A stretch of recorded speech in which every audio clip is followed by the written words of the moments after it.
За эдгээр агуулгууд дээр харах юм бол ариун сүнс яадаг гэхээр ариун сүнс гэмт хүмүүсийг өөрийг нь гмийг ухааруулах болон мөн түүнээсээ үүдээд хүн өөрийгөө даруусгахын төлөө эзний үгийг хэрэгэлдэг гэж ингээ байгаа.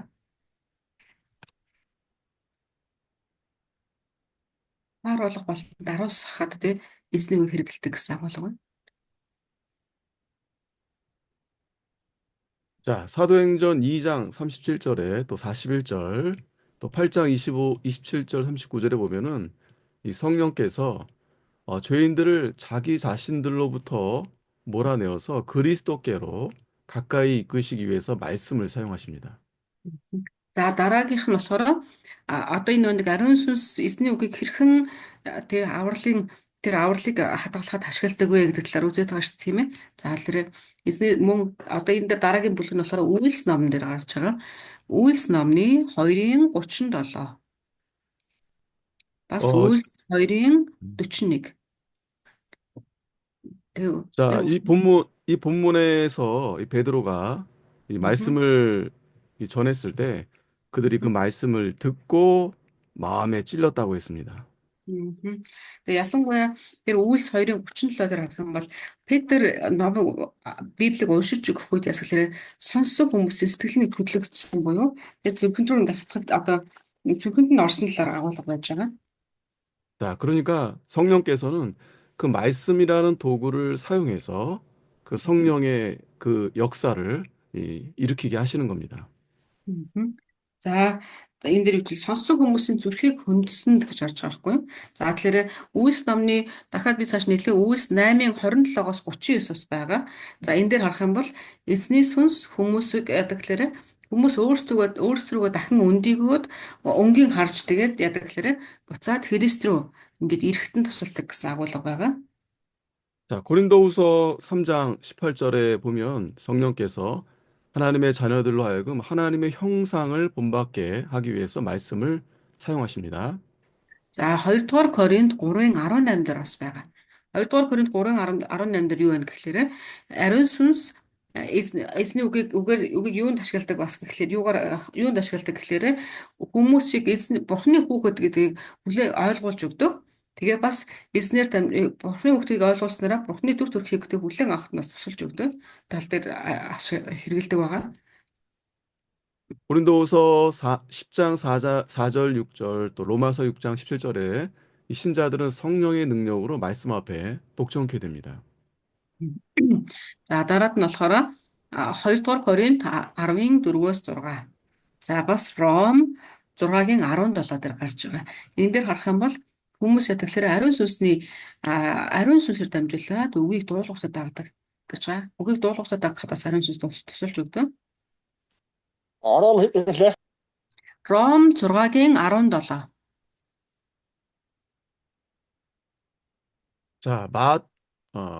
자, 마태복음 4장 또 4절 또 7절 10절 또 에베소서 6장 16절 17절 10편 19편 11절에 이 말씀을 수단으로 신자들은 이 사단을 이길 수 있다. Дараад нь болохоор юуны Матай номны 4:4, 7, 10 дугаар ишлэлүүд. За Эфес 6:16, 17. За тэгээд дуулал 19:11 дээр байж байгаа. За эдгээр агуулгууд юу вэ гэхээр эзний үгээр итгэгч нар яадаг гэхээр сатаныг дийлж чадах агуулга байгаа. 고린도전서 10장 11절에는 이 말씀을 통해서 성령께서 유혹과 부패로부터 하나님 백성을 강하게 하십니다. За дараад нь болохоор 1-р Коринт 10:11 дээр байгаа. Энэ дээр болохоор эзэн өөрийнхөө үгээр дамжуулаад ариун сүнсний хүчээр итгэгч нарыг сорилт болон хавчлагуудаа донд илүү хүчрхэгжүүлдэг гэсэн агуулга байгаа. 자, 사도행전 20장 32절, 디모데후서 3장 15절, 17절, 또 데살로니가전서 2장 2절, 또 로마서 1장 16절, 또 여기 이렇게 쭉이 본문들에 이 성령께서는 신자의 전 생애를 통해서 그가 영광의 상태에 진입할 때까지 그의 영적 진보와 성장을 위해서 말씀을 사용하신다. За дараад нь бас Үйлс номны 20:32. За тэгээ 2 дугаар Тимот 3-ын 17-оос 15-аас 17. За 1-р Тесалоник 2-ын 2. 1-р Тесалоник 10-ын 10 2-ын 2, 2-ын 10-аас 11 бас 13 дээр байгаа. Мөн Ром 1-ийн 16, 10-ын Ром 10-ын 10-аас Ром 10-ын 13-аас 17, 15-ын 4, 16-гийн 25 гэсэн тэр агуулгууд дээр юу вэ гэхээр эзэн Ариусус яадаг гэхээр өөрийнхөө хүмүүсийг дахин анх төрснөөс ахуулаад яадаг гэхээр тэдгээр тэр хүмүүс дахин одоо алтрын биеийг авах хүртэл нь сүнс дотор өсгөхтөн тусалдаг гэсэн агуулга байж байгаа. 자, 그래서 이 말씀을 아무리 강조해도 지나치지 않다는 말씀이죠. Мгм. За энэ дээр харах юм бол хичнээн нөгөө нэг үгнүүдийг эзний үг нь яаж аль талаас нь харсан гэсэн одоо тустай гэдгийг харж болж байна тий. 그 미국의 이 미국이라는 큰 나라에 그 링컨이라는 대통령 여러분 아시는가요? Та нар нөгөө Америкийн ерөнхийлөгч Линкольныг мэдэх үү? 예, 그분뿐만 아니라 미국이라는 나라가 이제 믿는 분들이 상당히 많은데 예, 그 링컨이라는 대통령은 그 어머니가 죽기 전에 이 성경을 그 아들에게 이렇게 물려줬습니다. Мгм. Тэр Линкольныг яасан гэхээр мэдээч хэрэг Америкт алдартай хүмүүс олон байгаа. Гэтэ Линкольны талаар яриа гэх юм бол түүний ээж нь өнгөрөх өөд болох үедээ хүүдээ Библийг өвлүүлсэн гэнэ. Библи өгсөн. 그 상당히 일찍 돌아가셨고 또 굉장히 가난했습니다. Тэгээ тэр үед болохоор ээж Линкольн бага байсан. Тэгээ бас гэр нь маш ядуу байсан. 자, 그런데 그 링컨이 어머니로부터 물려받은 이 성경을 어렸을 때부터 항상 가까이 함으로 인해서 하나님이 그를 이 미국이라는 큰 나라의 이 대통령으로 세워 주셨습니다. Тэгээд тэр хүүхэд тэгээд бага насндаа ээжигээ алдаад маш ядуу байсан ч гэсэндээ ээжээсээ үлдсэн тэр Библиэд нөхөрлөж байсан баг. Гэтэ дараад нь одоо ингээ харах юм бол бурхан тийм хүүхдийг Америкийн ерөнхийлөгч болох хүртэл нь ингээ удирдах өгсөн байдаг. 자, 대통령이 됐어도 그가 거하는 그 사무실이 있는데 거기가 그의 기도하는 곳이다라고 할 정도로 하나님 앞에 늘 가까이 하며 믿음으로 이렇게 나아가는 대통령이었던 것입니다. Мгм. Тэгээд дараад нь тэр Линкольн Америкийн ерөнхийлөгч болоод одоо тэр цагаан ордон биш үү? Тэн дээр өөрийнх нь өрөөрөө орох юм бол яадаг гэсэн хэлээрээ өөрийнхөө өрөөг энэ нөгөө миний залбирал хийдэг залбирлын газар гэж хэлэх үсээр илүү их нэг байнга залбирдаг, бурхантай илүү ойр ингэж байсан хүн байна. 자, 우리는 대통령보다 더 하나님의 자녀, 하나님의 자녀가 되는 권세가 더 큰 것입니다. Тэгээ биднээс болохоор чинь ерөнхийлөгчөөс илүү эрх мэдэл буюу өгөгдсөн те тэрний өглөөрээ та бол бурхны хүүхэд гэсэн ийм эрх мэдлийг авсан байна. 자, 그래서 여러분들이 꿀이 얼마나 달아요? 그래서 꿀과 송이꿀처럼 이 성경 말씀을 그렇게 사모하시기 바라겠습니다. Тэгээ тийм болохоор танд ч гэсэндээ эзэн энэ эрх мэдлийг өгөө зогсохгүй зөгийн балнаас ч илүү амтлаг эзэн өөрийнхөө үгийг бас танд өгсөн байгаа. Тэгэхээр та өдөр болгон энэ үгийг амтлаарай гэж хүсэж байна. 그 요즘은 또 이렇게 성경을 이렇게 들을 수도 있죠. 이렇게 예. Одоо бас Библийг сонсох бас боломжтой болцсон тий. Аудиогоор дандаа. 그 유튜브에 보면은 이 성경을 읽는 것을 이렇게 누가 이렇게 영상을 만들어서 그렇게 그런 거 있나요? 예, 사모님? 네, 그런 것도 있고, 우리 음. 어플리케이션 보면, 어플리케이션도 그냥 있죠. 어플리케이션으로 하면 그 아. 아우디오도 나오고, 그래서 저도 그 성경을 한번 쭉 창세기부터 계시록까지 이제 한번 쭉 녹음을 좀 했었거든요. 예. тэгээ 네. одоо нэг бид нар чинь сонсох боломж нь утсан дээр ч гэсэн байгаа. Тэгээ YouTube руу ороход бас байдаг гэнэ. Энэ пастор болохоор бас эхлэлээс ахуулаад юу илчлэлт хүртэлх бүх агуулгуудыг ингээд бичлэг хийжсэн гэнэ. 한 번은 이제 한 3시간 녹음한 것 같아요. 이 성경을 틀리지 않고 하느라고 굉장히 이 힘들었었던 기억이 납니다. Тэгээ нэг удаа 3시간은 어느 정도의 성경을 녹음하시게 됐 3시간이면 아마 뭐 음. 한 20장 정도 되는 것 같아요. 20장 정도. 예. 음. 예. Тэгээд нэг маш одоо нэг Библийн учраас буруу уншихгүй тулд хичээгээд тэгээд ингээ 20 бүлгийг гэхэд 3 цагийн турш ингээ хийжсэн тохиолдол байгаа гэнэ. 제 영상에 가 보시면은 이제 한글이라서 잘 모르시겠구나. 예. 자, 아무튼 여러분들 나름대로 이 성경을 가까이 하시고 또 읽고 듣고 하시면 좋겠습니다. Тэгээ пастрын мэдээч хэрэг нөгөө одоо оруулсан тэр агуулмч нь болохоор солонгос хэл дээр байгаа шүү дээ тийм ээ. Тэгэхээр та нар маань дараад нь солонгос хэл сурах юм бол тэрийг сонсох боломжтой юм байна.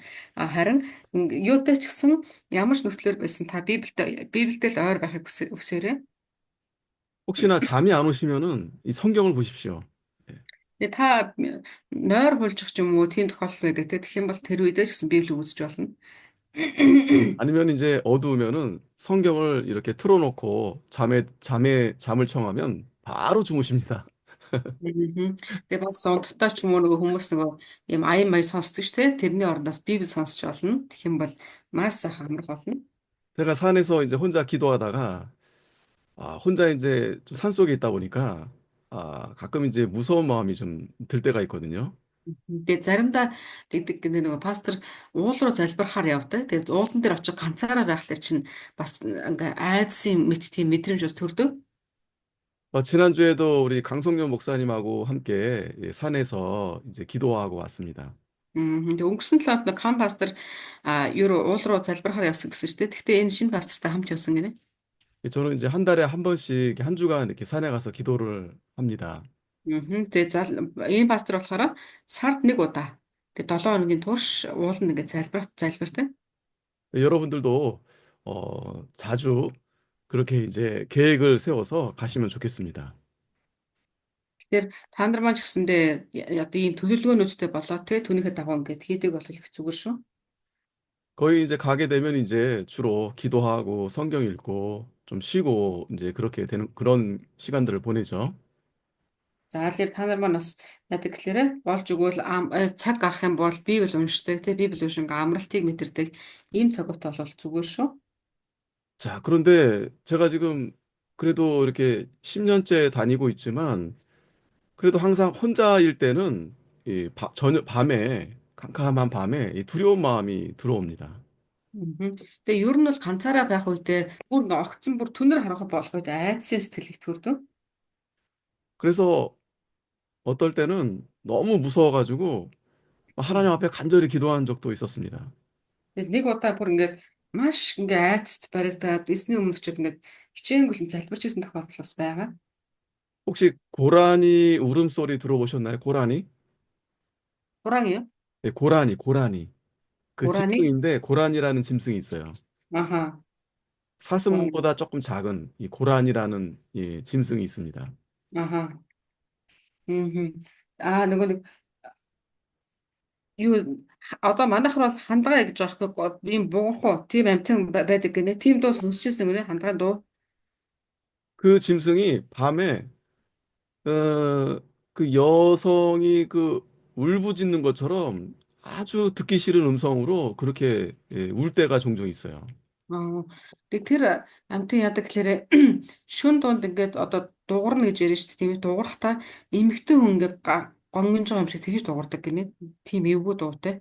근데 그 음성이 마치 어떤 미친 사람이 소리 지르는 것처럼 그렇게 들립니다. Тэгээ тэр нь болохоор бүр ингээд одоо хүн юу код тийм галзуураа ташгирч байгаа юм шиг тэгж юм сонсогддог тохиолдож байгаа. 그 산속에서 그 소리 들으면은 이제 무서움이 이제 밀려오는 거죠. Тэгээ ялангуяа юунд хав харанхууд тэгээд уулын донд ганцаараа байгаа тохиолдол бол маш эвгүй сонсогддог. 낮에는 괜찮아요. 낮에는 뭐 Тэр бол 화나고 зүгээр. 하니까 어, Мгм. 괜찮습니다. Өдөр болохоор чинь угаасаа гэрэлтэй болохоор зүгээр тий. 그런데 이제 밤만 되면 이제 혼자 하다 보니까 가끔 그렇게 이제 두려움이 밀려올 때가 있습니다. Тэгээ ганцаараа байх үед харин эсрэгээр нь айх тохиолдол бас байдаг. 그래서 제가 그 두려움을 이겨내는 이 방법을 찾아봤는데 이 성경입니다. 하나님 말씀입니다. Гэтэ айдас тунд энэ хань болдог зориг өгдөг зүйл нь болохоор эзний үг байгаа. 그래서 마음이 두려움이 올 때마다 이 성경을 읽든지 아니면 이, 이, 이 성경을 쭉 듣게 되면 바로 잠이 듭니다. Гэтэ айдас дундаа ч юм уу те Библи унших хүмүүс л Библи сонсох юм бол маш ингээд нэг амархад ч гэсэн сайн байдаг. Ингээд шууд ингээд амрах боломжтой болтой. 참 신기하게 두려운 마음이 들어오다가 하나님 말씀을 가까이 하게 되면 하나님이 붙들어 주시는 것 같습니다. Мгм. Тэгээ айдас дунд тэгээ эзний үгнээс зуурах үед л эзэн амар тайвныг өгдөг. Тэгээ эзэн ингээд хамт байгаа ингээд мэдрүүлдэг. 자, 이건 뭐 여담이니까 아무튼 여러분들이 항상 이 말씀을 가까이 하시면 좋겠습니다. Та нар маань саяны хол зүгээр жишээ байлаа шүү дээ тийм ээ. Өөрийнх нь туршлага гэх юм уу. Тэгээ та нар юудач эзний үг гэдэг эзний үгтэй маш ойр байх нь их танд ашигтай шүү. 여러분들도 이제 기도하시면서 하나님이 또 어떤 말씀을 또 감동을 주셔서 또 그 말씀을 통해서 또 여러 일들을 또 이렇게 잘 해 나가셨던 경험들이 있었을 겁니다. Мгм. Тэгэхээр та нар маань ч гэсэн тийм мэдээч хэрэг эзний үгтэй ойрхон байхдаа маш олон туршлагуудтай байгаах тийм ээ. 자, 여기 우리 해설을 좀 참고해 보면은요, 우리 이 질문에 이 첫 구절, 이 첫 구절이 교훈하는 바가 있습니다. Мгм. За одоо нэг асуултууд байна тийм ээ. За жишээлх юм бол 151-ийн гэсэн үг шүү дээ тийм ээ. 151-ийн за асуулгуудыг харах юм бол эхнийхт нь 자, юу гэж 우리가 이 첫 구절이 자, 이 첫 구절이 아까 하나님의 영이 이렇게 시작했거든요. 하나님의 영이. за 155 дахь асуулгын эхний хариултанд хамгийн ихэнд нь эзний сүнс гэж хэлж байгаа тийм ээ. 자, 이 첫 구절이 굉장히 중요합니다. 하나님의 영이라는 구절이 굉장히 중요합니다. Мгм. За энэ дээр эзний өв сүнс гэдэг агуулгын талаар илүү анхаарах хэрэгтэй байгаа даа. Яг л энэ агуулга бол маш чухал хэсэг байна. 자, 이 구절은 성경 또는 말씀이 사람의 구원을 성취함에 있어서 이 사람의 마음에 역사하시는 성령 하나님의 능력 없이는 그 어떤 내재적인 권세도 없음을 의미하는 말은 아닙니다. Мгм. За одоо энэ нэг эзний сүнс гэж хэлж байгаа тийм ээ. Энэ агуулга болохоор чинь а м,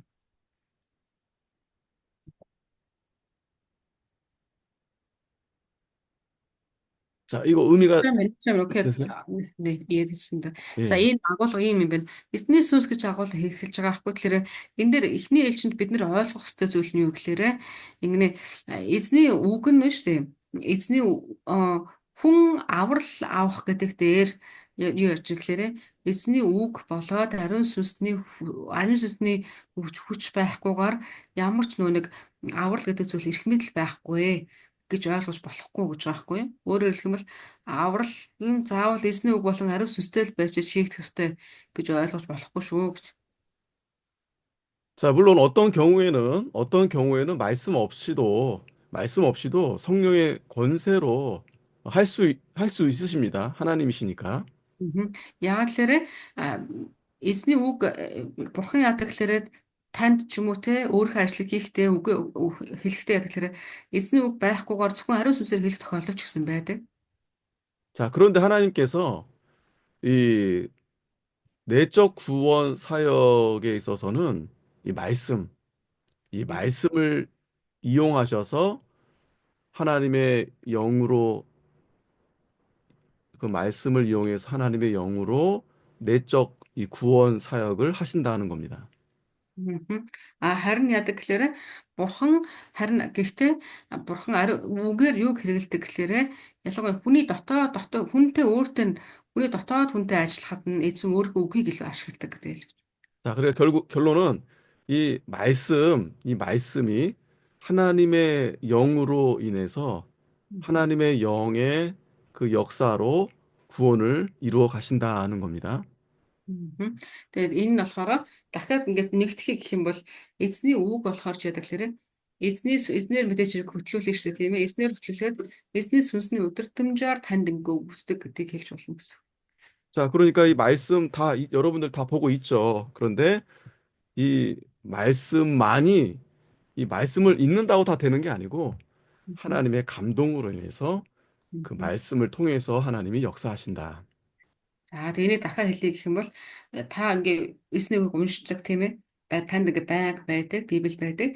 Харин тэр Библи ганцхан та Библиэд байж байгаа Библиэс бүх зүйлийг олно гэсэн үг биш. Харин биш бөгөөд эзний сүнс түүнийг ойлгоход тэгээ таныг хөдөлгөөж, таныг одоо ингээ ухааруулж тусалж өгдөг гэсэн утгатай.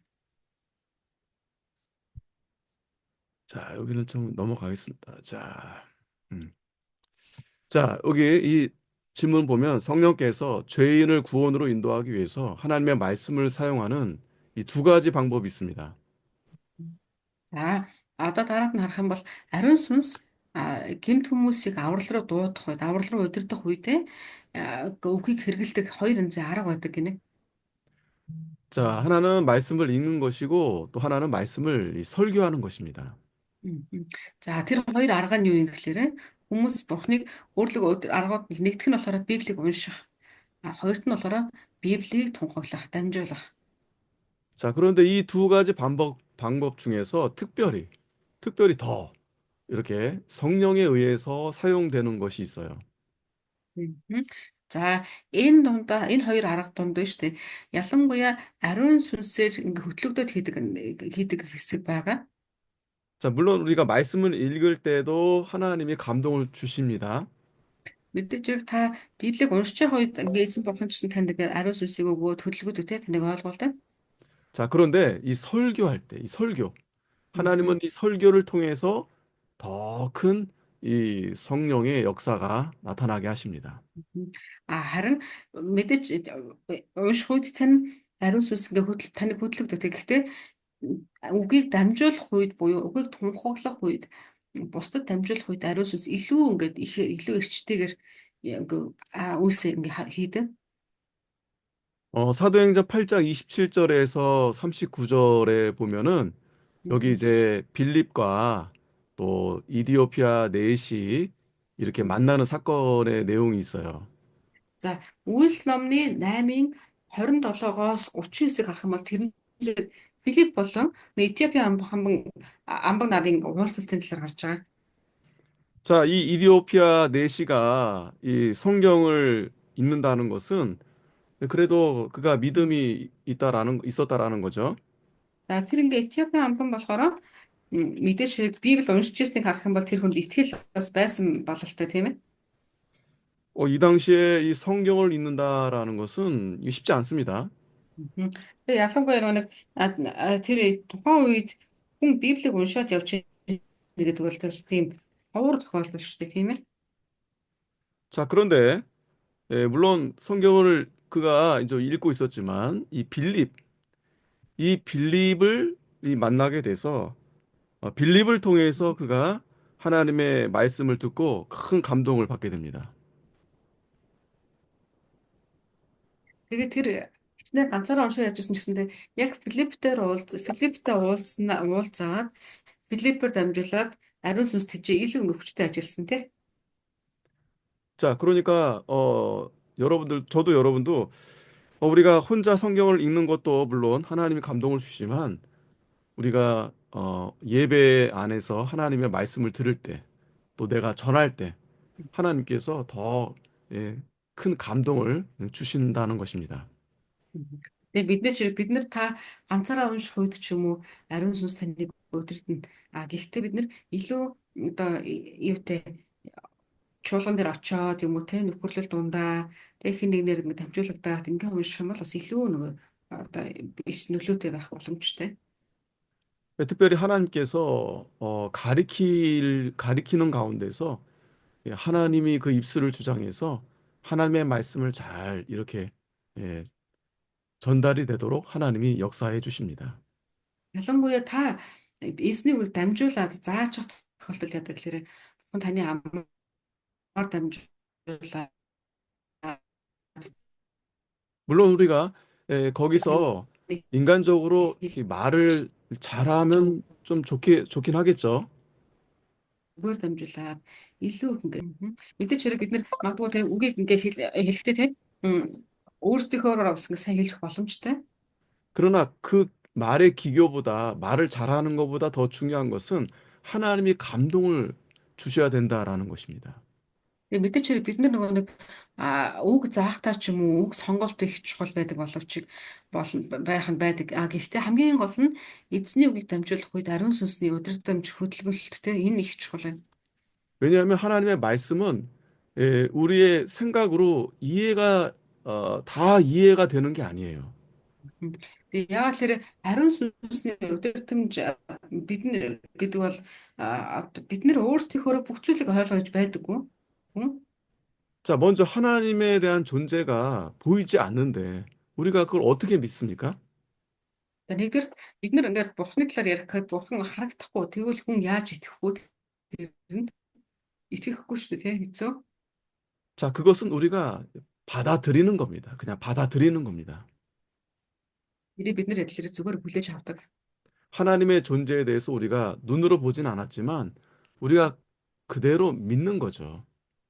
Бид нэр бурхны талаар нүдээр хараагүй шиг 예수님이 тэрийг 십자가에 зүгээр 달려 эзний хэлсний дагуу үгээр нь шууд 어, явдаг. 예수님이 십자가에 달려 죽으시고 3일 만에 부활하셨죠. Эзэн Есүс цогцлмой цоглогдоод нас бараад 3 хоногийн дараа амьдсан тий.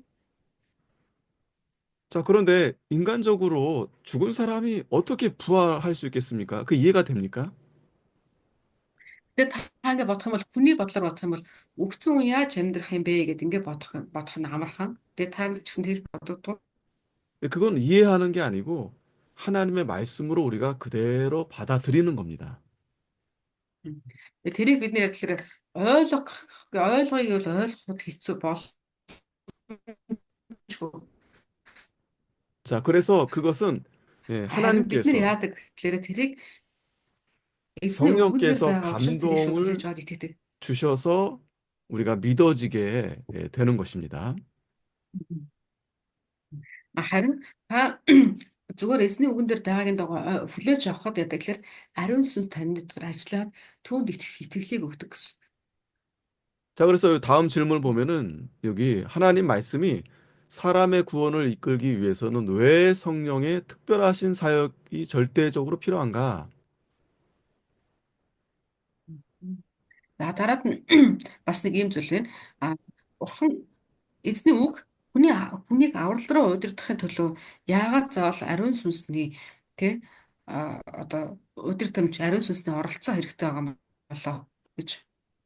자, 인간이 죄를 짓기 전, 즉 아담과 하와가 죄 짓기 전에는 하나님을 잘 알고 또 하나님이 주신 그 은혜를 받아서 그렇게 살던 때가 있었습니다.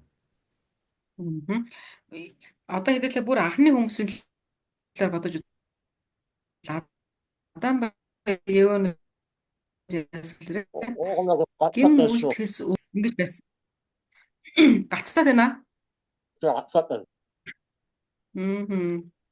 Харин гацаад тагжраад нэг утас гарч орчих гээд байна. 뭐 잘 안 돼요? Ого. За Wi-Fi-가 안 되고 있다고 하네. 와이파이가?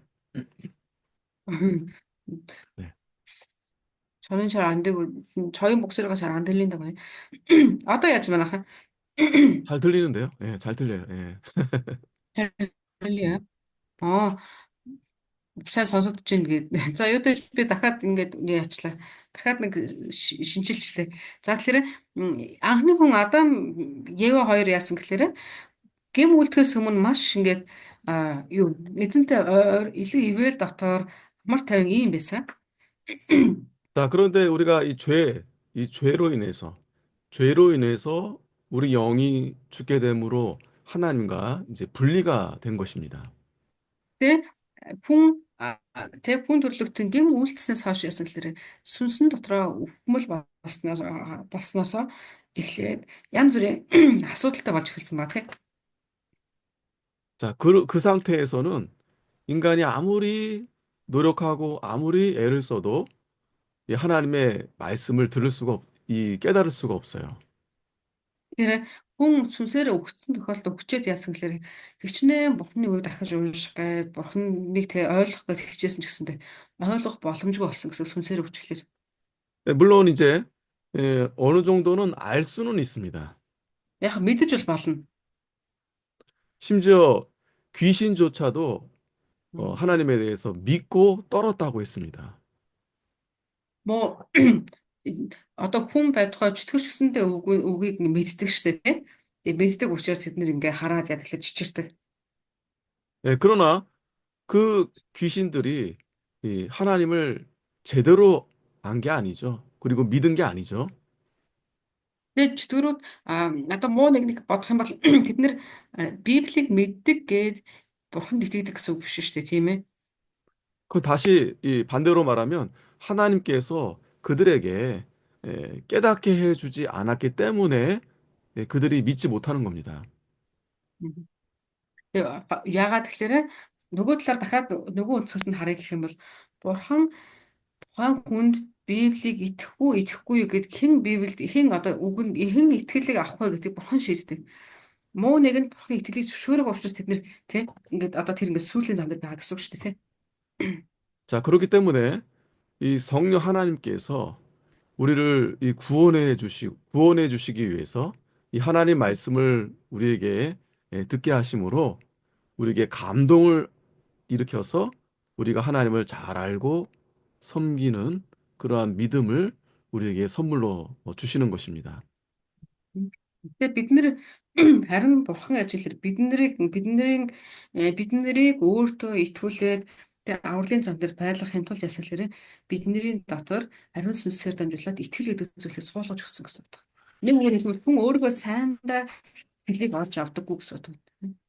자, 그래서 믿음을 우리는 하나님의 선물이라고 하는 이유가 거기 있는 거예요. 아, 죄송해요, 목사님. 다시 한 번만 해주시면. 그래서 믿음은 아, 하나님의 선물이라고 하는 이유가 바로 거기에 있는 것입니다. Тийм учраас итгэл гэдэг зүйлийг бизнес өгөгддөг бэлэг гэж хэлж байгаа юм учиртай. 그러니까 우리가 중생에서 거듭나서 우리가 이 땅에 살다가 하나님 앞에 갈 때까지 예, 성령께서 역사하셔서 그렇게 우리를 인도해 주신다는 것입니다. Бид нарыг алсан тэрэг тэ дахин төрүүлээд а дахин төрөлтийг авах удаад дараад нь нэсний өмнө очиод алдрын биеийг авах хүртэл тэр хугацаанд ариун биднэрт итгэл байгаад тэгээ эзний замаар дагуул яваад ингэж байгаа гэвэл энэ бүх зүйлээр эзэн ариун сүнсээр дамжуулаад хөдөлгөн удирдах өгдөг гэсэн үг. 자, 그런데 그걸 우리가 어떻게 알고 깨닫느냐? 바로 이 성경을 통해서 우리가 이 성경을 읽고 들음으로 하나님께서 깨닫게 해주신다라는 것입니다.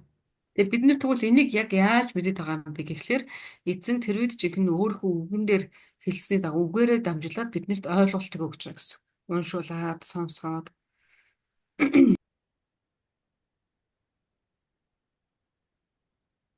자, 156문입니다. 하나님의 말씀은 모든 사람이 읽어야 하는가? За хэдүүлээ 156-д асуудал орж ийн.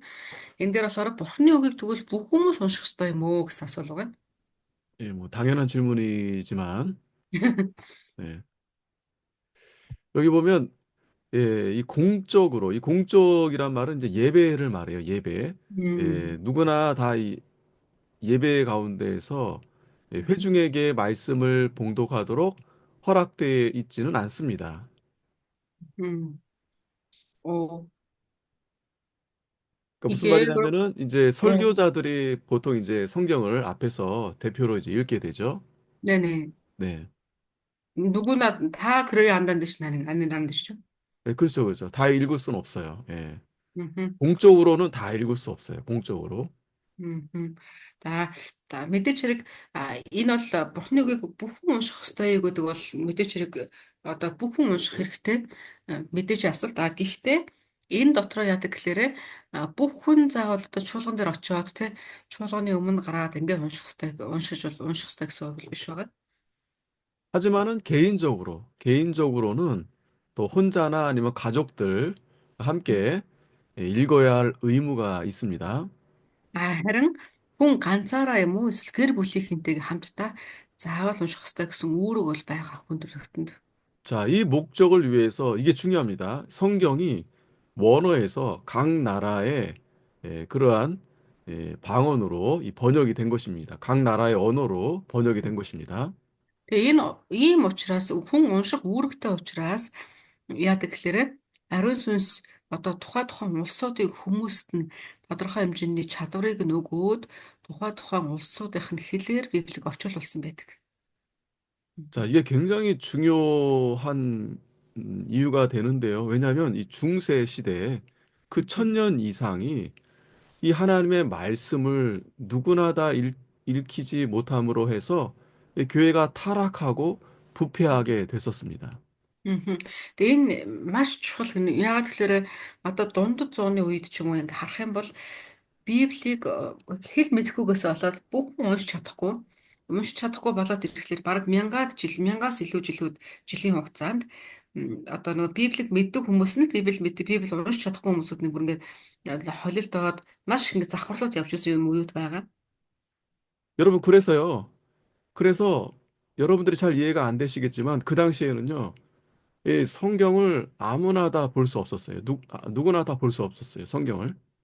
Тэгээд одоо бид нар бол ойлгох бах те Библи өвөө гэж гэмээр гэхдээ Библийн тухайд харж мэдэхгүй хүмүүс зөндөө байсан. 심지어는요, 이 성경을 누군가 이렇게 본다? 그러면 잡혀가기도 했습니다. Оо. Тэгээ бүр тэр бүх хэл ингээ Библийг нөө нэг олдохгүй да бас тэгчихээс гадна хэрвээ бас хориотой байсан гэнэ хин нэг хүн Библи уншиж явах юм харах юм бол шууд баригддаг гэсэн. 물론 이제 그 당시에 성경이 이제 다른 여러 나라 언어로 번역이 되어 있지 않았기 때문에 이 Мгм. 성경을 보는 것 자체도 굉장히 어려웠습니다. Мгм. Тэгээд тухайн үед мэдээч хэрэг нөгөө улс улсыг хэлээр Библи орчуулагдаагүй байсан утгаар тий. 자, 그러다 보니 정작 성경을 봐야 되는 사람들조차도 성경을 보지 않고 Мгм. 성경을 잘 모르는 상태에서 그 중세가 1000년 이상 이렇게 교회가 있었다라는 것입니다. Тэгээд нөгөө нэг Библийг унших хэрэгтэй хүмүүс нь Библийг уншихгүй, Библийг уншмаар байгаа хүмүүс нь хэлийг мэдэхгүй, тэ зарим тохиолдолд уншиж байсан гэсэн баригдаад ийм тохиолдлууд байснаас үүдээд яцлаа. Мянгаас илүү жил бүр ийм нөхцөл байдал байсан гэж. 자, 그래서 그 당시에 이제 주교들이겠죠. 이제 그 카톨릭 그들이 Мгм. 이제 설교할 때 이 말씀을 전하는 것이 아니라 대부분 하나님 말씀을 전하는 것이 아니고 Мгм. 그저 도덕적으로 윤리적으로 Мгм. 그저 평범한 그냥 어떤 세상 얘기나 그렇게 예, 설교를 했던 것입니다. Мгм. Тэгээд яасан гэхээр тухайд ялангуяа энэ католикийн Библийг заахгүйгээр бүр оронд нь өөр зүйл зааж исэн зохиолтолж байгаа. Өөр зүйл гэдэг нь болохоор зүгээр л нэг одоо манайхан бол сургаалт түлхэр ч юм уу те янз бүрийн зүгээр Библийн биш агуулгуудыг ч зааж исэн тохиолдол байдаг. 자, 그래서 그 당시에 종교 개혁자들이 이 Мгм. 하나님의 말씀을 보니까 이게 우리가 그동안 잘못 믿고 있었구나라고 이제 깨닫게 된 겁니다. Тэгээд яасан гэхээр тухайн үедээ энэ нөгөө шашны шинжлэлийн те а, энийг бизнесийг уншихдаа бид нэр буруу замаар яваад исэн юм байна. Буруу ойлголтын дээр яваад исэн юм байна гэдгийг ингээд мэдсэн баг. 그래서 그 개혁자들이 한 일이 뭔가 하면은 이 성경을 각 나라 언어로 이렇게 번역을 한 것입니다. Мгм. Тэгээд тэр одоо шашны шинжлэлийн хэсэглэрээ Библийг улсын хэлээр нь тэ орчуулах ажлуудыг эхлүүлсэн баг. 자, 그런데 문제는 여러분, 뭐 지금이야 이렇게 번역하는 게 어렵지 않죠. 뭐 AI도 있고 해가지고 얼마나 간단하게 번역이 잘 되는지 모릅니다. Одоо харах юм бол яг одоогийн нөхцөл байдал харах юм бол хэдүүлээ нөгөө хиймэл оюун ухаанаар ч хамаагүй дижитал транслейтер ч хамаагүй орчуулгыг дараа хийдэг болцсон тий.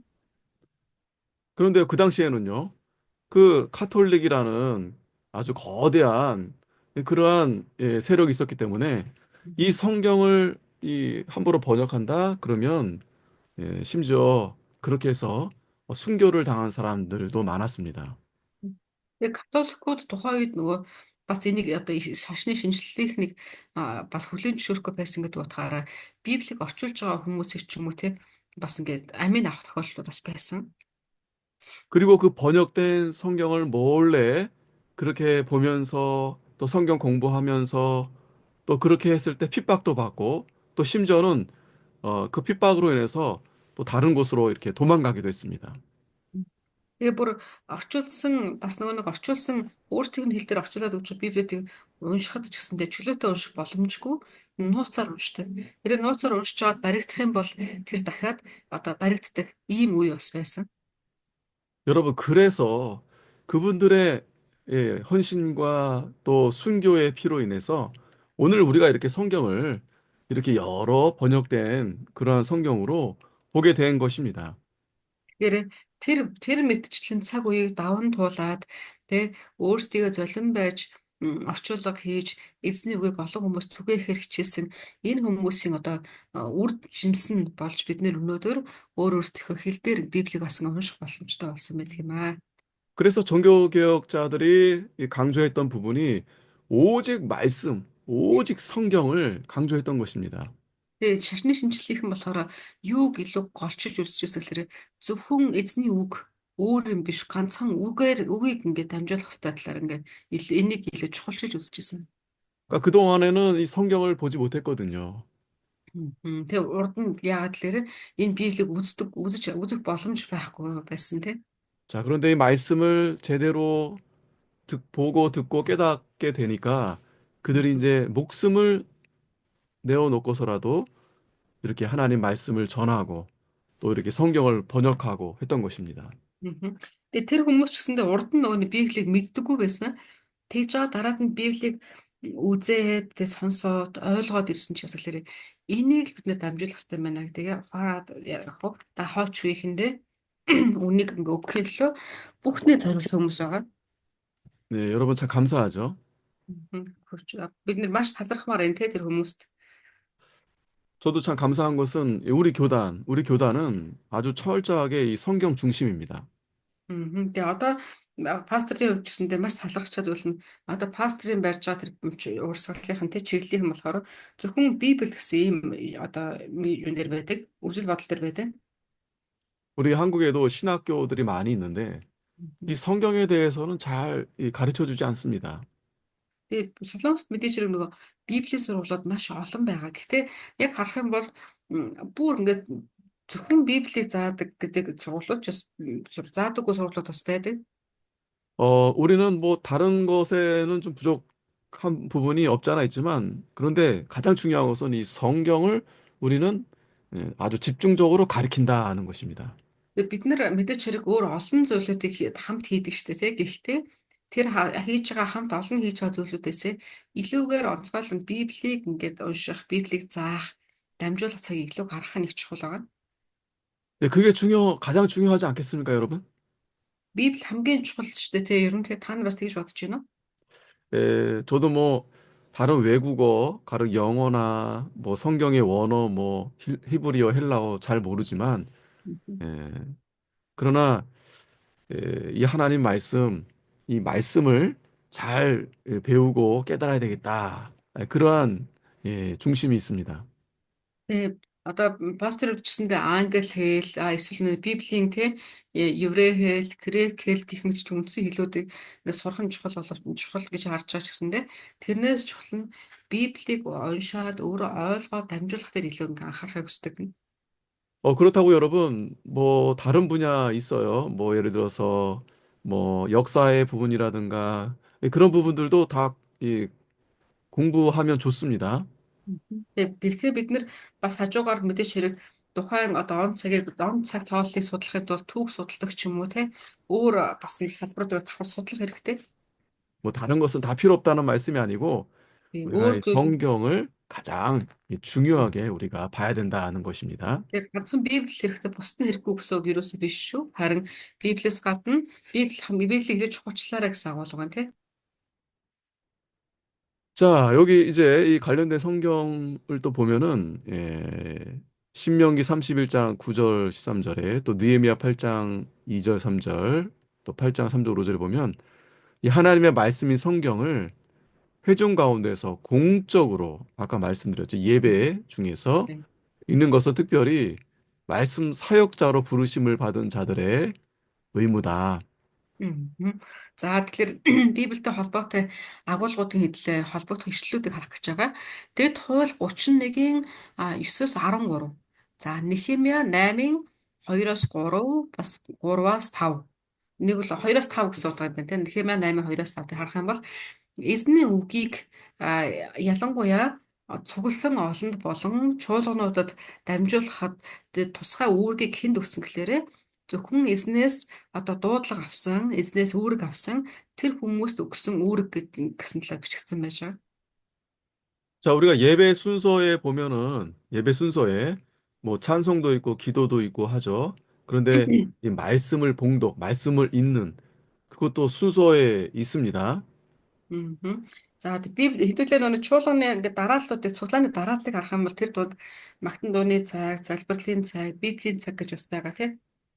자, 그렇기 때문에 그 부분은 이제 아무나 하는 것이 아니고 말씀 사역자, 즉 이 목회자 또 예배 인도하는 자들이 해야 된다는 것입니다. За тэгэхээр тэр үйлдэлүүдийг ялангуяа үгэн дээр үгийн цаг дээр үгийг уншиж өгөх юм уу, үгийг дамжуулах юм уу, тэр үгэн агуулга нь болохоор чинь хэн нэгэн үсэнд нь хийдэг зүйл биш. Тусгай чуулганы удирдагч юм уу, хончин юм уу, пастор юм уу, ийм хүмүүс хийдэг гэсэн утга ба шүү дээ, 자, 신명기 17장 19절, 또 계시록 1장 3절, 또 요한복음 5장 39절, 이사야 34장 16절에 모든 이 사람들이 그러나 개인적으로는 성경을 읽어야 한다. Мгм. За тэгээ дараад нь бас бүх хүм аюу дэд хууль 17-гийн 19 дээр мөн илчлэлт номны 1-ийн 3 дээр Иохан номны 5-ын 39 болон Исая номны 34-ийн 16-г харах юм бол эдгээр агуулгууд дээр хүн болгон ялангуяа хувьчлан эзний үгийг унших ёстой гэсэн бас мессежүүд байгаа. 자, 우리가 잘 아는 말씀 중에 이 계시록 1장 3절, 여러분 잘 아시죠? 이 예언의 말씀을 읽는 자와 듣는 자들과 그 가운데 기록한 것을 지키는 자들이 복이 있다. Мгм. За ялангуяа хэдүүлээ илчлэлт номны 1-ийн 3-ыг харах юм бол энэ дэр маш сайн мэддэг үг байж байгаа.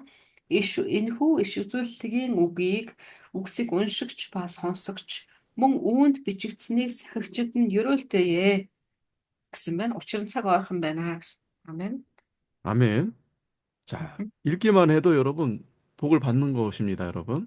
Та ингээ уншихад ч гэсэндээ гэд ойлгоод ингээ ерөөгдөх хэмжээний ивэлэг ойлгох хэмжээний. 우리가 잘 아는 시편 1편의 그 시도, 그 다윗의 말씀도 다윗이 얼마나 그 말씀을 좋아했는지 예, 2절에 보면은 시편 1편 2절에 보면은 여호와 율법을 즐거워하여 그 율법을 주야로 묵상한다고 했습니다. Амен. Тэгээ бас дуулал номон дээр ч гэсэн Давид хэлсэн дуулал 1-ийн 2 дээр ингэж хэлсэн байдаг. Эзний хуулийг тэрээр багтаж энэ хуулийг өдөр шөнөгүй бясалганаа гэж хэлсэн байдаг. 하루 종일 묵상한다는 얘기죠. 하루 종일. Өөрөөр хэлбэл эн чинь өдөр шөнөгүй өдөр чинь бүтэн ингээ өдөржингөө эзний үгийн талаар бодож бясалгана гэсэн утга шүү дээ тий. 예, 그 사람이 이 복 있는 사람이다. Энэ хүн бол тэгдэг хүн бол ерөөлтэйе гэж хэлсэн. Амен.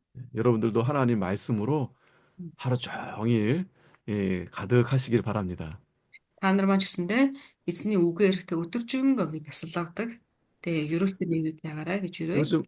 요즘 보면은 우리 한국도 참 이렇게 나라가 이렇게 참 나눠져 있고 해서 참 복잡합니다. 예. Оо. Тэгээ бид нар нөгөө нэг боддтой Солонгос бол итгэлийн орн гэж боддог. Гэтэ одоо харах юм бол Солонгос сүүлийн үед ингээ хуваагдаад нэлээд асуудлууд гараад байгаа тийм. 뭐 세계적으로도 그렇죠. 어디는 전쟁이 계속 있고 또 기후가 이상이 돼서 비가 많이 오고 지진이 나고 예, 그런 뉴스를 접할 때마다 참 예, 머리가 참 이렇게 복잡하죠. Тэгээ одоо яг хаа ганцхан Солонгос гэхгүй шүү дээ тий. Дэлхийд даяар та нар маань мэдж байгаачлан энэ тэнд дайн гараад газар хөдлөөд тий цагаагаар өөрчлөлт ороод ингээд мэдээ сонсох болгонд тоолоо ингээд тий стресс авч байгаа. 뭐 멀리 가지 않더라도 뭐 저와 여러분 자신만 생각해봐도 그렇죠. 우리 환경이 예, 그렇게 뭐 늘 좋은 일만 있진 않습니다. Тэгээ бид нэр хэдүүлээ заавал холыг бодохгүй таны эргэн тойрныг бодоход ч гэсэндээ тийм байгаа тий. Заавал нэг асуудлууд ингээд энэ тэнд үүссэн л байгаа. 만약에 하나님께서 우리 마음과 생각을 지켜주지 않으신다면 Даа. 우리는 아마 정신적으로 큰 병에 걸렸을 거예요. Тэгээ бурхан магадгүй таныг тэгээ тэр дунд бурхан таныг ингээд хамгаалаад сэтгэлийг тань, сүнсийг тань, бодлыг тань хамгаалаад тайван байлгаж л байгаа болохоос биш. Тэрээ бурхан тэгж хамгаалаа гэсэн бол өдөөд магадгүй та янз бүр асуудал сонсхолоор бүр ингээд тий сэтгцийн тийм эмчд үзүүлэх хэмжээний болцсон ч яхаа үгүйсэхгүй.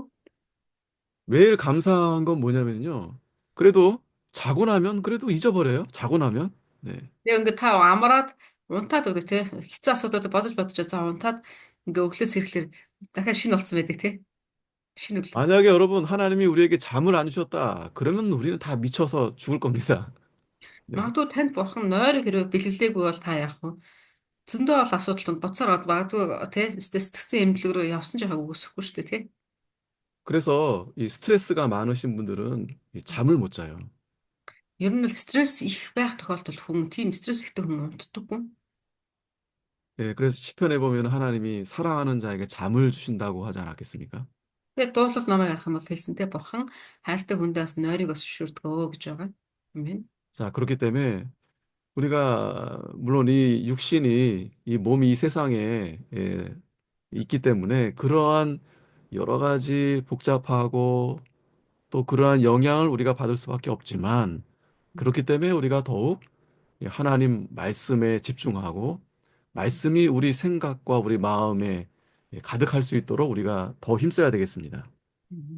Тэгээ бидний хувьд ингээ эргэн тойронд зөндөө анхаарлыг чинь татах асуудлууд байж байгаа. Та тэр нь анхаарал чинь татагдахгүй байхын арга байхгүй. А гэхдээ тэр дунд та илүүгээр яг эзний үг тэгээ эзний үгэн дотор анхаарлаа яг хандуулах гэдэг хичээгээд анхаарлаа хандуулад ингэж амьдрах нь танд илүү тустай. Бөгөөд та тэгж амьдрах үед эзэн таны бодлыг тэгээ таны одоо асуудлуудыг таны сэтгэлийг ингээ хамгаалж шийдэж өгнө. 그 마태복음 13장에서도 예수님이 그 씨 뿌리는 비유 잘 아시죠? 씨 뿌리는 비유. Мм Матай 13 дугаар бүлэг 13 гэж юм байна. 예, 13장, 마태복음 13장. 10 Матай 13 дугаар бүлэг дээр бас харах юм бол эзэн Иесус ингээд тариачны талаар зүйрлэл хэлдэг тийм. 예, 그 말씀이 하나님의 나라를 이 비유로 말씀해 주신 겁니다. За тэрэн дээр харах юм бол эзэн Бурхны хаанчлалын талаар ингээд зүйрлэл хэлж байгаа тийм. 예, 그 하나님 나라가 이 비밀이기 때문에 감춰져 있기 때문에 비유로 말씀해 주셨다라고 예수님이 말씀하십니다. За тэгээ эзэн Иесус юу гэсэн гэхээр Бурхны хаанчлал бол нууцдагдмал аа гэж хэлээд тэрнийг бас сургаалт зүйрлэлээр айлддаг. 여러분, 우리가 그 말씀 잘 아시죠? 그래서 네 개의 밭이 있는데, 예, 첫째는 길가, 둘째는 돌밭, 셋째는 가시떨기, 네 번째는 옥토입니다. Мгм. За тэгээ харах юм бол тэнцээ дөрвөн янзын хөрс гарч байгаа тийм ээ. Эхнийх нь зам хавийн хөрс байдаг, хоёр дахь нь чулуурхай хөрс байдаг, гурав дахь нь хогийн ургамалтай, тэгээ дөрөв дахь нь болохоор манайхаар бол сайн хөрс байдаг тийм. 자, 그래서 그 씨앗이 옥토에 뿌려지게 될 때 30배, 60배, 100배 결실을 맺는다라고 했습니다. За тэгээ хэрвээ тэр хөрсөнд одоо хэрвээ сайн хөрсөнд үр цуглагдах юм бол 30, 60, 100, 30 дахин, 60 дахин, 100, 90 дахин тэг 30 дахин, 60 дахин 100 дахин их хүрчимс гаргана гэж байдаг. 근데 여러분 한번 잘 생각해 보세요. 우리가 이 세상에 우리 마음의 밭이 대부분 길가와 같고 또 돌짝과 같고 또 가시떨기 같은 그런 우리 마음의 상태다라는 것입니다. Мгм. Гэтэ ихэнхдээ яадаг гэхээр бидний сэтгэлийн хөрсөө та бодож үзэх юм бол дийлэнхдээ нөө чулуурхаг хөрс шиг чим шиг эсвэл зам хавих шиг чим шиг болцсон байдаг. 이 세상이 그래요. 그리고 우리 마음만뿐만 아니라 이 세상이 대부분은 길가고 대부분은 돌짝 같고 대부분은 가시떨기 같은 곳입니다. Тэгээ одоо бидний зөвхөн одоо ганцхан биднийх тийм биш. Тэгээ энэ дэлхийг харах юм бол ер нь ихэнх нь тийм болцсон байдаг тий. Доорхноо чулууччих гэдэг, доорхноо хогоо урангал уруучих гэдэг, эсвэл зам хавир шиг болчих гэдэг ингээ байдаг. 여러분들의 나라, 몽골 나라만 해도요, 여러분, 옥토가 큰 나라 중에 얼마나 옥토가 됩니까? Зүгээр энгийн хөрсийг бодож үзэхэд ч гэсэндээ манай Монгол улсын одоо хөрс байгаа шүү дээ тийм ээ. Уудам сайхан бид нэр нутагтай. Тэгвэл тэр уудам сайхан нутгийн маань хэдэн хувийн ойролцоогоор сайн хөрс бол 얼마 안 되시죠, 여러분? 옥토가 얼마 없죠, 여러분, 옥토가. барагцаалах юм бол нэг их байхгүй бах тийм. 여기서 비밀이 있습니다. Тэгээ энд бид нар бас нууц баг харах хэрэгтэй. 하나님 나라의 비밀이 무엇인가 하면 그 그 옥토가 비록 정말 미비하고 예, 그런 가운데 있지만 거기에 뿌려지게 되면 30배, 60배, 100배가 된다는 거예요. Мгм. За тэгээ харах юм бол мэдээж хэрэг зөндөө олон зүйлүүд байгаа. Гэхдээ нууцыг харах юм бол тэр олон том газар нутгуудад дээр ч юм уу тэр олон том толбай гэж хүний сэтгэлийг зүйрлсэн бай, газар нутгийг зүйрлсэн бай. Харлаа тэр дунд нь байгаа сайн хөрсөн тун цөөхөн багхан. Гэтэ тэр багхан хөрсөн дээр ч гэсэндээ үр таригдах юм бол 30 дахин, 60 дахин, 100 дахин илүү ингээд тэр ингээд дэлгэрэх боломжтой гэдэг. 그게 말씀의 능력이고 하나님의 능력입니다. Энэ ч гэсэнтэй бас эзний үг ч гэсэн ингэж таригдахад яадаг гэхээр энэ мэтчил ингээ өсдөг. 그게 Буюу энэ 하나님 бол 나라의 бурхны 비밀입니다. бас бурхны улсын хаанчлалын нууц гэж хэлээд байгаа нэг. 하늘의 미랄. 예수님 한 분이 십자가에 죽어 주셨는데 그분으로 인해서 모든 믿는 자들이 영생을 얻고 하나님 자녀가 되게 된 것입니다. Мгм. Бид нар Улаанбаатарын үрийн талаарх зөвлөг бас та сандаг тийм. Одоо жишээлбэл Улаанбаатар нэг үр өвчөж ингээ олон дахин ургадаг гэдэг шиг эзэн Иесус тийм нэг хүн өөрийгөө золж тийм цогцлол дээр цовдлогдож ингэснээрээ олон үр жимсэд ургуулах боломжтой болсон тийм. 그래서 그 주님이 가신 길이 십자가의 길인데 그래서 우리가 그 주님을 따라가는 그 길이 그렇기 때문에 좁은 길이 되는 것입니다. Мгм. Тэгээ бид нэр энэ замаар ингээ явдаг буюу энэ загалмайн зам гэж ярьдаг. Энэ загалмайн замаар явах гэж хичээж байгаа. Энийг бас нөгөө талаараа бас давчуу зам гэж хэлээд байгаа тийм. 그래서 여러분 대부분 사람들은요, 이 세상 사람들은요, 그래서 다 넓은 길로 가는 거예요. Тэгээ дэлхийг харахачсандээ бас ингээд давчуу зам жижигхэн хэсэгт нь байгаа тийм өргөн зам их том хэсэгт байгаа тийм хүмүүс ингээ өргөн замаар явж байгаа харагдаж байгаа. 이사야가 말씀한 것처럼 하나님이 그 말씀을 주시는데 그들이 마음이 둔해져서 귀가 막히고 눈이 가려워져서 하나님의 말씀을 듣고도 깨닫지 못하게 되는 것입니다. Мгм. Исая юу гэж хэлсэн гэхээр тэгж хэлсэн байгаа. Эзний үг өгөгддөг. Гэхдээ хүмүүс яадаг гэхээр тэр хүмүүсийн нүдэн таглагдсан, чихэн бөглөгдсөн байгаа учраас тэд сонсч чаддаг гэж хэлсэн мэт. 근데 놀라운 것은요, 이사야는 예수님보다 700년 전에 오신 분이거든요. Мгм. Гэхдээ Исая харах юм бол Исая чинь эзэн Иесус ирэхээс бараг 700 жилийн өмнө амьдарч байсан хүн шүү дээ, тий? 근데 그 예언이 이루어져서요, 예수님이 오셨는데, 진짜 오셨는데, 하나님 아들이 이 세상에 오셨는데, 사람들이 그를 보고도 보지 못하고, 그 말씀을 들어도 듣지 못하게 된 겁니다. Тэгээ Исая болохоор тэгжсэн тий. Тэр 700 жилийн өмнө иш үзүүлж хэлсэн. Тэгсэн чинь яг боддоор 700 жилийн дараа эзэн Иесус ирсэн. Боддоор ирсэн. Тэгээд тэр ингээ ирээд үгийг дамжуулаад өөрөө үгийг дамжуулах гээд ирсэн чинь ясаа тэр хүмүүс түүнийг харсан ч гэсэн ойлгож чадахгүй. Тэгээд сонссон ч гэсэн үгийг ингээ хүлээж авахгүйсэн. 그 이유는 그들의 마음이 둔하여져서, 음, 하나님 말씀을 사모하지 않고 음, 세상에서 세상의 그 좋은 것들 그것에 취해 있음으로 해서 예수님을 믿지 못한 겁니다. мгм. Тэгээ шалтгаан нь юу гэхээр хүмүүс энэ дэлхий рүү илүү анхаарсан тий үгэн дээр анхаарахаас илүүгээр дэлхий рүү анхаарчихсан. Сэтгэл зүрх нь одоо сэтгэлийнх нь хөрс нь хатууччихсан байсан учраас гэж. 그래서 예수님이 마태복음 11장 25절에 보면은 천재 주제시여 이것을 복음입니다. 이 복음을 Мгм. 지혜롭고 슬기로운 자들에게는 감추셨다. 하지만 Мгм. 어린아이 어린아이들에게는 Мгм. 나타내심을 감사합니다. 라고 말씀해 주셨습니다. Тэгээ Матай 11:25 дээр эзэн Иесус юу гэсэн гэхээр тэгж хэлсэн. Цэцэн хийгээд ухаантнуудаас нь таны өвд нууцлагдаж балчир хүүхдүүдэд харин илчлэгдвэ гэж хэлсэн байдаг. Энэ бол бас сайн мэдээний нэг агуулга байна. 그게 여러분이 감추어진 보화거든요. 감추어진 보화. Энэ бол нууцлагдсан эрдэнэ гэж ойлгож байна тийм. 그 보화는 예수 그리스도십니다. Тэгээ тэр нууцлагдсан эрдэнэ гэдэг нь хэнийг хэлж байгаа гэхээр эзэн Иесусыг хэлж байгаа гэсэн. 질그릇 같은 우리 안에 그 보화 예수 그리스도를 우리 안에 넣어 주신 겁니다.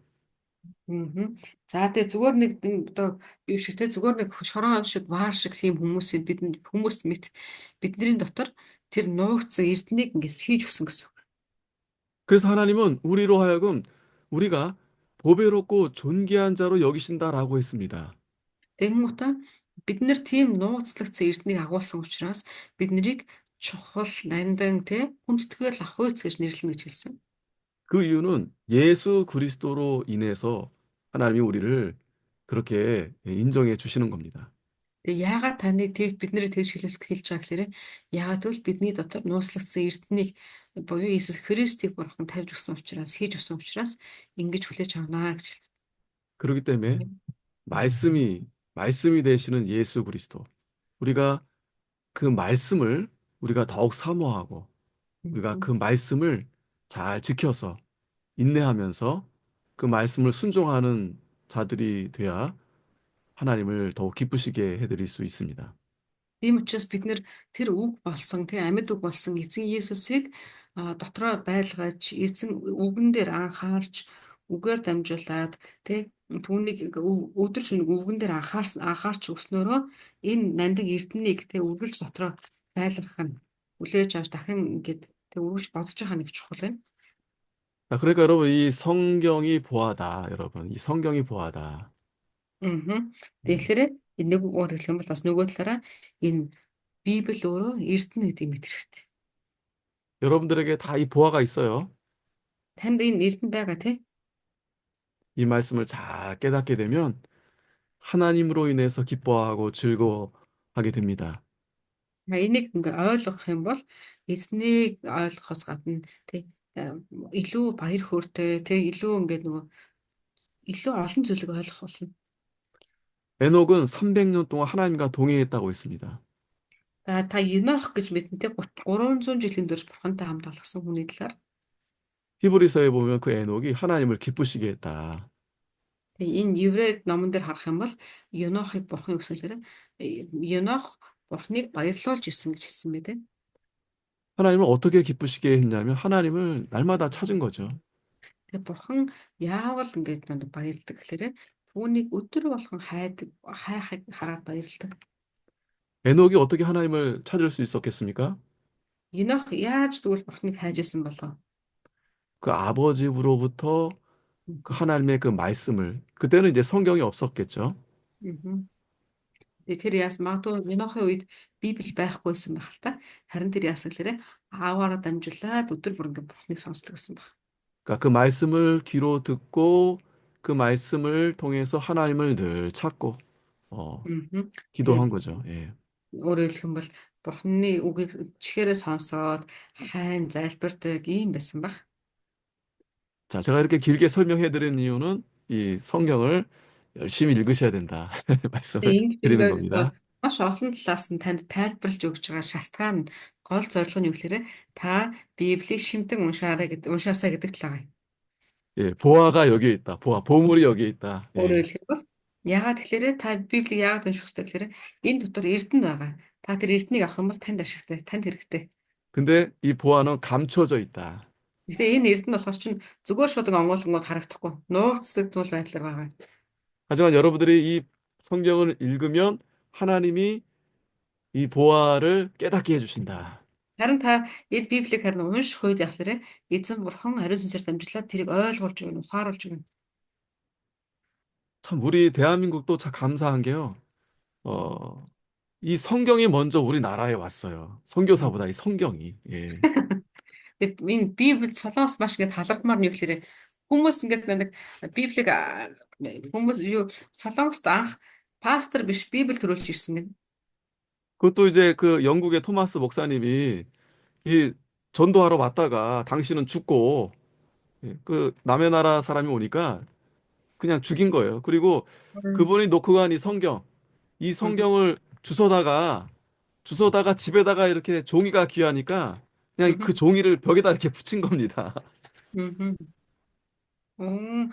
Тэгээ тэр яасан гэхээр анх Солонгос руу Томас гэдэг хүн одоо сайн мэдээ тараагч Библийг аваад сайн мэдээ тараахад ирсэн юм байна. Тэгсэн чинь нөгөө Солонгосууд чинь гадаад хүн нэрэнгүүт нь шууд алдсан байгаа байхгүй. Тэгээд тухайн үед нэг цаас маш чухал эрхэм зүйл байсан болохоор нэг Библи чинь цаас шүү дээ. Тэгээд тэр цаасыг одоо яасан гэхээр ингээ хандаа өлгсөн гэнэ нэг нэр хандаа наагаад 그 당시 한국은 굉장히 가난했거든요. 그러니까 그 종이가 얼마나 귀해요. 그래서 그걸 이 벽지로 이렇게 방에다 다 붙여놓은 겁니다. мгм. Тэгээ бүр ингээ тэр тухайн үед Солонгос ч маш ядуу байсан шүү дээ. Тэгээд нөгөө цаас ч гэсэн ховор байсан болохоор тухайн ингээд нөгөө Библийн цаасуудыг одоо манайхаар л обой шиг ингээд наасан байгаа байхгүй. 근데 여러분 어느 날 그 벽에 있는 그 말씀을 읽고 그분이 하나님께서 감동이 되셔서 그분이 목사가 됐어요. Тэгээд нэг өдөр тэр нөгөө хан дээр байсан одоо Библийн үгнүүд шүү дээ тийм ээ. Тэрийг нэг хүн уншиж жагаад уншсан байгаа байхгүй. Уншаад уншсан чинь ариун сүнс тэр хүн дээр ингээд одоо илчлэлтийг өгсөн бөгөөд тэр 물론 хүн 이제 다른 선교사님을 통해서 이제 말씀을 배우게 돼서 이제 하나님의 일을 하게 된 거죠. тэгээд тэр хүн дараа нь яасан гэхээр тэр хүн бас өөр нэгэн сайн мэдээ хараагчаас тэрний тайлбарыг нь ойлгож авсан бай. Библийн хичээлийг тэр хүнээс аваад тэгээд тэр хүн үндэстэндээ заах пастор болсон гэж. 그리고 여러분 벽에다 성경을 붙였던 그 집이 교회가 된 겁니다. 교회가. Тэгээд тэр ингээд нөгөө юу эзний үгээр одоо обоо хийгээд хийцэн тэр гэр биш үү? Тэр гэр нь бас чуулган болсон. 여러분 한국의 교회가 그렇게 시작이 된 거예요. Тэр сонирхолтой тий. Тэгээд Солонгосын чуулган тэгэж үүсчихсэн. Вау. 자, 물론 많은 여러 이제 믿는 분들이 또 이렇게 수고도 많이 하시고 또 순교도 당하시고 했지만 하나님께서 이렇게 놀랍게 이렇게 하나님의 일을 하게 하신 겁니다. Тэгээд хүмүүс тэгээ эзний үгийг дамжуулахад маш олон төрлийн замыг туулдаг. Тэгээ зарим бүр амиач алддаг. Маш олон зүйл болдог. Сайн мэдээ орж ирэх зөндөө бол арга зам байдаг. Тэгээд тэр арга замуудын нэг нь бас Солонгост ингэж орж ирсэн байх нь. 그러니까 하나님의 일은 하나님이 하시는 겁니다. Тэгээд эзний ажлыг эзэн өөрөө хийдэг. 우리는 Амен. 그 하나님이 주시는 이 성경, 이 말씀을 우리가 늘 가까이 하고 이 말씀을 잘 전하기만 하면 돼요. Бид нэр энэ зүгээс юу хийх вэ гэхээр бид нар хэдүүлээ Библиэлд илүү ойрхон байж, Библийг илүү ойрхон өдөр бясалгаж, тэ Библийн үгийг хүмүүст дамжуулахад л болно. 사도 바울이 공부를 참 많이 했습니다. Тэгээ Илч Паулийн талаар та мэдэх бах. Илч Паул маш их ингээд хичээл мэдлэгтэй хүн байсан. 그런데 그가 이제 자기가 전도하면서 깨달은 게 내가 이제는 사람의 말로 하지 않겠다라고 고백을 합니다. Тэгээ тэр мэдээж хэрэг мэдлэгтэй болоход бол маш их зүйл уншсан, хичээсэн хүн байгаа шүү дээ, тийм. Тэгээ тэр дараад нь эзний үгийг дамжуулж явах үедээ нэг ойлгосон зүйл байгаад юу гэж хэлсэн бэ? Би одооноос хүний хэлээр ярихгүй гэж хэлсэн бэ. 우리 생각엔 좀 이렇게 말을 잘하면 이렇게 잘 전달이 돼서 사람들이 잘 듣겠다 이렇게 생각이 되죠. Хүмүүс яг хүний хэлээр ярихгүй хүнээс болохоор хүнийхээр ярихгүй гэсэн утга байгаа байхгүй юу? Тэгэхээр хүмүүс тэгж боддог. Би хэл ам сайн яриатай, үгийн сонголт сайн л өгөл хүмүүс сайн сонсно байх гэж боддог. 그런데 바울이 깨닫게 된 거예요. 이 하나님 말씀은 하나님의 감동으로 되는 것이구나. Гэтэ Паулийн ойлгосон зүйл нь гэхээр эзний үгийг дамжуулна гэдэг чинь тэ хэл амаараа биш зүгээр эзэн өөрөө тэр дунд ажиллаж хөтлөгдөх юм биш үү гэж ойлгосон гэж. 모세는 자기가 입이 둔한 자다라고 고백을 했습니다. Тэгээ Мосе бас тийчээсэн те. Би ингээд одоо юу хэлтэй хэл амдаа сайн биш ээ гэд хэлжсэн те. 그래서 자기는 하나님이 모세를 자꾸 일을 시키려고 그러는데, 전 못합니다. 저는 말을 잘 못합니다. 이제 그랬던 거죠. Тэгээ Мосе юу гэсэн гэхээр а Мосе юу гэхээр бурхан түүнд ингээд үүрэг өгөх гэсэн чинь би өстэй хэл ам барахгүй, хэл ам бүтгэхгүй, би чадахгүй гэд ингэдсэн те. 여러분, 놀라운 게 뭔지 아세요? Харин та нар гайхамшигтай зүйл нь юу болсон гэж бодож байна? Мэдэж байна уу? 모세가 그렇게 고백했기 때문에 하나님이 모세에게 하나님의 일을 맡긴 겁니다. Гэтэ Мосе тэгж хэлсэн чинь би ингээд те би сайн ярьж чаддаггүй гэд хэлсний чинь бурхан ясал тэр хүн эсрэгээр нь чи бурханы ажлыг хий гэдээ даатгач. 만약에 여러분 모세가 말을 잘했다. 그럼 얼마나 자기가 자기 자랑하고 그렇게 떠들고 다니지 않았겠어요? Гэтэ хэрвээ магадгүй Мосе те би өстэй хэл ам сайтай те ингэсэн бол хичнээн өөрөөр ярьж байх нь хүүхэсэн бол тийм. 말을 잘 못하니까 그저 그의 입술로는 하나님이 다 하셨습니다. 그렇게 고백이 되는 겁니다. Тэгээ харин Мосе юу гэсэн гэхээр өөрөө те сайн ярьж чадахгүй байсан учраас тэрээр өстэй 100% гараа өргөө те би биш бурхан ярьсан юм аа гэж хэлэх чадах болсон гэсэн үг байна. 하나님의 능력은 말로 되는 게 아니에요. Тэгээ бурхны хүч гэдэг бол бурхны хүч үгээр явагддаг, хүний үгээр явагддаг. 여러분들이 뭐 말을 잘 못한다 걱정할 필요 없어요. Тэгээ магадгүй та тий одоо юу гэдэг дотгошооноо үг сайн гардаггүй гэдэг ч юм уу би сайн ярьж чадахгүй гэж ингэ санаа зовх зүйл юм байхгүй гэсэн үг. 예수님의 제자들도 걱정 많이 했거든요. Тэгээ Иесусийн шавнарыг ч гэсэн харах юм бол тэд нар анхандаа маш ингэ санаа зовж ирсэн тий. 근데 걱정하지 말아라. 하나님이 너 말할 것을 다 준비해 주신다라고 했어요. Тэгээ бурхан юу гэсэн хэлээрээ чи бүү санаа зов чиний хэлэх зүйлийг чинь өөр аяндаа би ингэ мэднэ гэж хэлсэн байдаг. 다만 우리가 열심히 해야 될 일들은 바로 이 성경, 하나님 말씀 붙들고 기도하는 일은 우리가 게을리해서는 안 된다. Тэгээ харин бидний хийх ёстой зүйл нь юу гэхээр танд өгөгдсөн таны урд байгаа тэр Библийг та барьж аваад унших, тэгээд залбирах тий ийм зүйлүүдийг та харин сайн хийх хэрэгтэй. 아멘. 아멘. 자, 신명기 8장 6절 9절, 또 창세기 18장 17절, 또 시편 78편 5절에서 가정에서 하나님 말씀 성경을 읽는 것은 의무다. За дэд хууль номны 8-ын 6-аас 9, Эхлэл 18-ын 17, 19. За тэгээд дуулал номны 78-ын 5-аас 7 дээр байж байгаа. Эдгээр агуулга гарах юм бол хүмүүс гэр бүл дотроо эзний үгийг унших нь үүрэг гэж бичигдсэн байна. 여러분, 지금 우리가 이 공부하는 이 교리 문답이요. 바로 그 종교개혁 시대에 만들어진 겁니다. За бид хэдүүлээ ингээд энэ уншаад байгаа асамжууд байгаа шүү тийм ээ. Эднэр чинь болохоор хэдүүлээ түрүүний хэлжсэнчлэн шашны шинжилгээний үед одоо гарч ирсэн тэр ойлголтууд байгаа байхгүй тэр асуулт хариултууд байгаа гэсэн үг шүү. 자, 그래서 그동안에 이 중세가 이렇게 하나님 앞에 바로 하지 못했고 또 교회가 타락하고 또 무엇보다 성경을 보지 못하다 보니까 그렇게 잘못이 돼서 이제는 이 성경을 잘 가르쳐야 되겠다 해서 이 교리집이 만들어지게 된 겁니다. Тэгээ тухайн үед болохоор чинь нөгөө хэлсэнчлэн те орчуулгууд ингээд тун баг за тэгээд хүмүүс библийг хүснээр ойлгож чадахгүй те ингээ ийм үе байсан шүү дээ те гэхдээ тэр үед харин тэгвэл бид нар библийг олцсон дээр нь ч гэсэндээ зөвөр ойлголтог хүмүүст өгөхийн тулд гээд энэ асуумжуудыг гаргаж ирсэн байгаа байхгүй юу? 그리고 무엇보다 중요한 것이 성경을 읽는 것이 중요하다라는 것을 깨닫게 된 거죠. Тэгээ ясаглаар хамгийн чухал зүйл нь ямар тач эхний ээлжинд Библийг унших нь хамгийн чухал юм байна гэдгийг ойлгосон.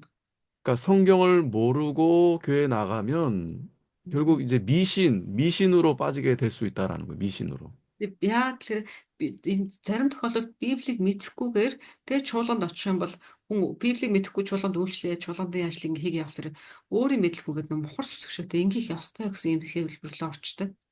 자, 왜냐하면 여러분, 하나님은 이 성경을 통해서 하나님의 뜻을 이 성경을 통해서 모든 것을 다 알려주기 때문에 그렇습니다. Тэгээ яагаад тэгэхээр бурхан өөрийнхөө хүслийг, өөрийнхөө тэ арга барилыг, өөрийнхөө замыг юугаар мэдүүлдэг вэ? Библиэр мэдүүлдэг. 예, 그렇기 때문에 예, 그 종교개혁 그 중심인데 뭐냐면 성경으로 찬송하고 성경으로 기도하고 성경으로 예배를 드린다. 아, Мгм. 이 굉장히 중요합니다.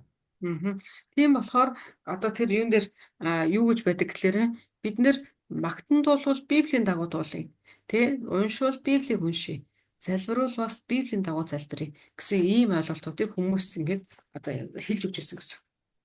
Энэ 근데 маш 여러분, чухал. 그래서 기도할 때도요, Мгм. 성경을 보면서 또 성경을 묵상하면서 하는 기도가 제일 좋습니다, 여러분. Тийм болохоор та залбирахдаа ч гэсэн ялгаа авахгүй Библийн үгийн дагуу Библийн үгийг бодонгоо залбирах тэр залбирал маш чухал байдаг. 그러니까 때로는 성경을 여러분, 이렇게, 한 장, 두 장, 세 장 이렇게 빨리 지나갈 수 있어요. 그렇게 읽을 수 있어요. 네. Тэгээ та бас Библийг бас уншиж та тийм. За өстэй чихнэ бид нэр уучна гэж яддаг шин. Тэрэн шиг за нэг бүлэг, хоёр бүлэг, гурван бүлэг ингэ гялсгас уншиж бас болох юм л да. 그러나 때로는 그 성경 구절, 한 구절 이렇게 보면서, 한두 구절 보면서 또 기도하면서 또 이렇게 오랜 시간, 묵상하면서 또 이렇게 하는 것도 굉장히 유익합니다. Гэхдээ тэрнээс бас нөгөө талаар нь бас та яаж уншиж болох вэ гэхээр нэг бүлгийг ч юм уу эсвэл нэг бичлэлийг барьж аваад нэг юм уу хоёр бичлэлийг барьж аваад түүн рүүгээ анхаарад залбираад тий түүнийг бясалгаад ингэж унших нь ч гэсэндээ бас үр дүнтэй их нөлөөтэй байдаг. 뭐 그러면 기도를 여러분 몇 시간 몇 시간 기도할 수 있겠죠, 여러분? 네. Хэрвээ магадгүй та нэг одоо ишлэлийг ч юм уу те нэг зүйлийг бариад ингээд одоо залбирая гэж бодоход хэдэн цаг зарцуулах бол нэлээд их цаг зарцуулж магадгүй те. 어떤 분들은 기도 한 10분 해놓고 아, 기도 다 했다. 나 기도할 게 없다. 이렇게 말씀하시는 분들 간혹 있어요. Тэгээ зарим тохиолдолд ийм хүмүүс байдаг. За залбираарай та гэхэлэр ингээд би залбирсан гэдээ ярьдаг. Өдөрт нэг 10 минут ч юм уу те залбирчаа за залбирал ок болцсон гэдэг ингээд яадаг хүмүүс бас байдаг. 네, 물론 이제 그런 분들은 이제 교회에 이제 나오신 지 얼마 안 되신 분들이겠죠. 예. Яг уу одоо итгэлийн хувьд одоохондоо өсөөгүй байгаа тий чуулганд яваад удаагүй байгаа хүмүүс бол тэгдэг байх тэгж болно л доо. 네, 기도는 우리가 하나님 앞에 깊이 들어가는 것인데 이 방법은 이 성경을 통해서 우리가 하나님 앞에 기도 드리는 겁니다. 성경. Тэгээ бид нар залбирал гэдэг зүйл бол эзэн рүү очоод гүнзгий тий дотоод сэтгэлийнхээ гүн рүү очоод эзэн рүү очоод ингээд дотоод өрөөнд ороод уулзах зүйл шүү дээ тий. Гэтэ энэ уулзалтыг ч гэсэн та Библиэлд суурлагдаад ингээд хийх нь чухлаа гэсэн. 자, 고린도전서 14장 6절, 또 9절, 12절, 또 15절, 16절 여기 보면 이 성경이 각 나라 언어로 번역이 됐다. 이게 참 감사한 일이죠. 네. За тэгээд одоо 1-р Коринт 14-ийн 6. За тэгэхээр ер нь л 14-р бүлгүүд байгаа. 14-р бүлэг. Гэхдээ тэр дотроо 1-р Коринт 14-ийн 6. За тэгээд 9-оос 12 дээр. Бас 15-аас 16 дээр. Бас 24 дээр. Мөн 27-оос 28 дараа агуулга. Энэ агуулгуудыг харах юм бол Библи олон улсын хэлээр тий орчуулагдсан талаар ингээ байж байгаа.